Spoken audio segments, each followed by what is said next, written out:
जन सुराज से पहले से जुड़े हुए हैं। ज़्यादातर उन साथियों के साथ संवाद था। मुस्लिम समुदाय तो पूरी तरीके से हम लोग जन सुराज के साथ चलना चाहते हैं। हम लोग के अलावा कौन साथ में है, तो आज इसी बात के लिए बैठक थी।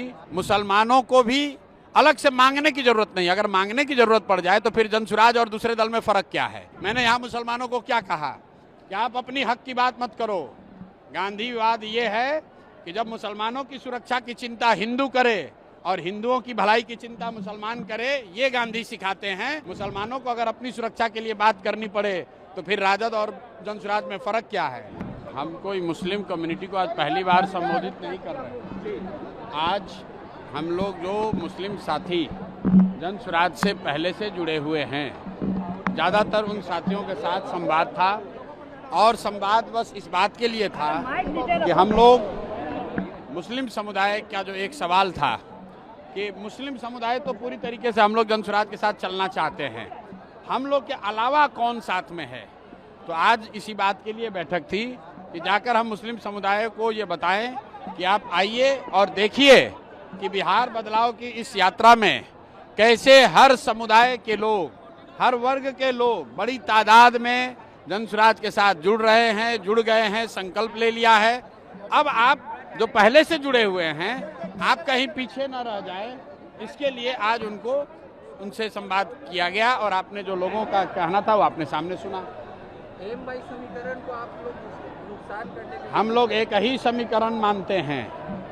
वो समीकरण है विचारधारा आधारित समीकरण कि जो लोग भी भाजपा से विचारधारा के आधार पर लड़ रहे हैं उनका समीकरण होना चाहिए।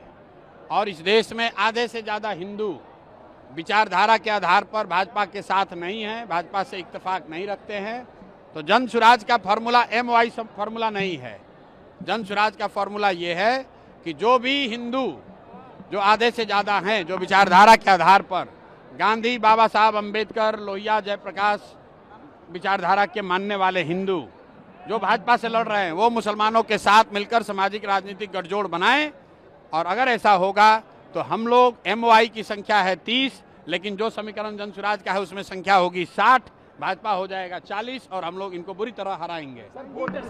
वोटर एडिशन डिलीशन को लेकर के राहुल गांधी तेजस्वी यादव कल से बिहार की सड़कों पे रहेंगे सर। लोकतंत्र है, सबको अपना प्रयास करने का अधिकार है। हम 3 बरस से पैदल चल रहे हैं, वैसे उनको भी अधिकार है, वो भी अपना जाकर प्रयास कर सकते हैं। उसमें दिक्कत क्या है। हाँ जी, विधानसभा चुनाव में मुस्लिम समाज और क्रिश्चियन समाज को कितनी हिस्सेदारी मिलेगी जन सुराज के तरफ? मुस्लिम समाज के लिए अलग से कुछ कहने की बात ही नहीं है। जन सुराज के संविधान में लिखा हुआ है कि जिसकी जितनी संख्या है उसको उतनी भागीदारी मिलेगी। मुसलमानों को भी अलग से मांगने की जरूरत नहीं। अगर मांगने की जरूरत पड़ जाए तो फिर जन सुराज और दूसरे दल में फर्क क्या है। बिना मांगे मुसलमान हो, यादव हो, कुशवाहा हो, ब्राह्मण हो, पासवान हो, वो चाहे किसी को वोट दें, उस समुदाय को उसकी जनसंख्या के हिसाब से भागीदारी मिलेगी ही मिलेगी। उसके लिए किसी तरह के सोर्स पैरवी की जरूरत नहीं है। आरजेडी के एक बड़े लीडर जो जेल में थे राजवल्लभ यादव, वो अब जेडीयू का दामन थामेंगे, ऐसी खबर है, क्या कहेंगे इस पे आप? भाई यही कहेंगे जो भाजपा का व्हाइट वॉशिंग मशीन की बात होती है। राजवल्लभ यादव पर रेप का, नाबालिग लड़की के साथ रेप का इल्जाम है, वो जेल में हैं। उनको सरकार की बिना मदद के बाहर तो निकाला नहीं जा सकता है।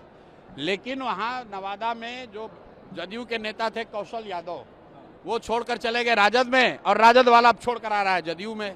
तो यही बात तो हम बिहार के लोगों को बता रहे हैं, भैया वोट किसी को दो। यही 1250 परिवार का आदमी यहाँ पर विधायक सांसद बनता है। और इस बार बिहार के युवा ने, बिहार के लोगों ने तय कर लिया है कि इन 1200 लोगों से हम लोग का निपटारा करेंगे। वो किसी सिंबल, किसी दल से आए। इस बार जनता बदलाव चाहती है, अपने बच्चों के लिए शिक्षा और रोजगार चाहती है। मैंने यहाँ मुसलमानों को क्या कहा कि आप अपनी हक की बात मत करो। गांधीवाद ये है कि जब मुसलमानों की सुरक्षा की चिंता हिंदू करे और हिंदुओं की भलाई की चिंता मुसलमान करे, ये गांधी सिखाते हैं। मुसलमानों को अगर अपनी सुरक्षा के लिए बात करनी पड़े तो फिर राजद और जन सुराज में फर्क क्या है। आपको अपना हक मांगने के लिए यहाँ आवाज नहीं उठानी है। आपको कोई समाज में हक किसी का न मारा जाए, इसके लिए आवाज उठानी है।